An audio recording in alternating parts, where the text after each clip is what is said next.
Everybody asking how we doing, say we good. Don't need no one to tell me how to live just like they would. It ain't their business, but they in it, I don't know why. Revolved around my life after I found another. Assalamualaikum warahmatullahi wabarakatuh. Perkenalkan, nama saya Septia Nur Fauziah dari Prodi S1 PGSD. Di sini saya akan merangkum artikel tentang wacana. Wacana adalah satuan bahasa yang terlengkap dan tertinggi di atas kalimat dengan koherensi dan kohesi tinggi yang berkesinambungan, yang mempunyai awal dan akhir, yang nyata disampaikan secara lisan atau tertulis. Analisis wacana adalah telaah mengenai aneka fungsi bahasa. Wacana mencakup keempat tujuan penggunaan bahasa, yaitu ekspresi diri, eksposisi, sastra, dan persuasi. Struktur wacana. Konsep berbentuk rapi yang diberikan pada struktur wacana mengandung implikasi paling sedikit dalam dua hal, yaitu yang pertama adanya kemungkinan untuk membedakan urutan wacana yang koheren dan yang tidak koheren. Yang kedua adanya peluang untuk meramalkan para pembicara apa yang ingin dikatakan oleh pembicara lainnya, karena memang terdapat berbagai ketidakleluasaan dalam urutan linier atau urutan lurus. Pada dasarnya, unit wacana merupakan unit alamiah dengan awal dan akhir, atau permulaan dan penutup yang nyata dan sejumlah struktur internal. Dengan kata lain, unit wacana mempunyai struktur internal yang diorganisasikan oleh sejumlah prinsip-prinsip formal dan kultural, termasuk ke dalam urutan kala, struktur pohon, dan seluruh jaringan asumsi-asumsi sosial mengenai bagaimana caranya hal itu ada dan harus ada. Di samping mempunyai ciri utama, urutan kala, maka narasi sebagai unit wacana kreatif yang bersifat personal mempunyai bagian-bagian lain, yaitu abstrak, orientasi, dan koda.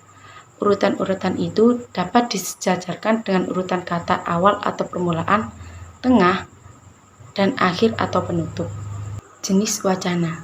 Wacana dapat diklasifikasikan dengan berbagai cara tergantung dari sudut pandangan kita. Antara lain, yang pertama berdasarkan tertulis atau tidaknya wacana.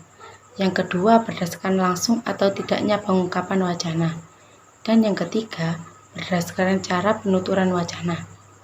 Berdasarkan apakah wacana itu disampaikan dengan media tulis atau media lisan, maka wacana dapat diklasifikasikan atas yang pertama, wacana tulis adalah wacana yang disampaikan secara tertulis melalui media tulis. Untuk menerima dan memahami atau menikmatinya, maka para penerima harus membacanya. Yang kedua, wacana lisan adalah wacana yang disampaikan secara lisan melalui media lisan. Untuk menerima, memahami, atau menikmati wacana lisan ini, maka para penerima harus menyimak atau mendengarkannya. Yang kedua, berdasarkan langsung atau tidaknya pengungkapan. Wacana dapat diklasifikasikan. Yang pertama, wacana langsung adalah kutipan wacana yang sebenarnya dibatasi oleh intonasi. Yang kedua, wacana tidak langsung adalah pengungkapan kembali wacana tanpa mengutip harfiah kata-kata yang dipakai oleh pembicara dengan mempergunakan konstruksi gramatikal atau kata tertentu, antara lain dengan klausa subordinatif, kata bahwa, dan sebagainya.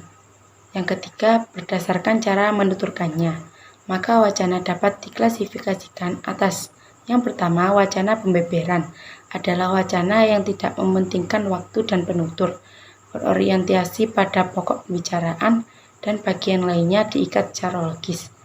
Yang kedua, wacana penuturan adalah wacana yang langsung disampaikan oleh penuturnya tanpa mementingkan waktu serta berorientasi pada pokok pembicaraannya saja. Kalimat dalam wacana. Dalam hubungan kalimat dengan wacana atau keberadaan kalimat dalam wacana, satu hal yang menarik perhatian ialah pandangan mengenai kalimat sempurna dan tidak sempurna. Konteks dalam wacana membuat semua kalimat yang terkandung di dalamnya merupakan kalimat sempurna. Dipandang dari segi struktur internal klausa utama, maka dapat dibedakan menjadi dua. Yang pertama kalimat sempurna dan yang kedua kalimat tak sempurna. Yang pertama, kalimat sempurna adalah kalimat yang dasarnya terdiri atas sebuah klausa bebas. Yang kedua, kalimat tak sempurna adalah kalimat yang dasarnya terdiri atas sebuah klausa terikat atau sama sekali tidak mengandung struktur klausa. Dalam wacana, konteks itu memegang peranan penting. Dengan kata lain, bahwa dalam wacana tidak ada kalimat tidak sempurna atau semua kalimat sempurna dalam wacana. Sekian dari saya. Wassalamualaikum warahmatullahi wabarakatuh. Doing very good. Don't need no one to tell me how to live just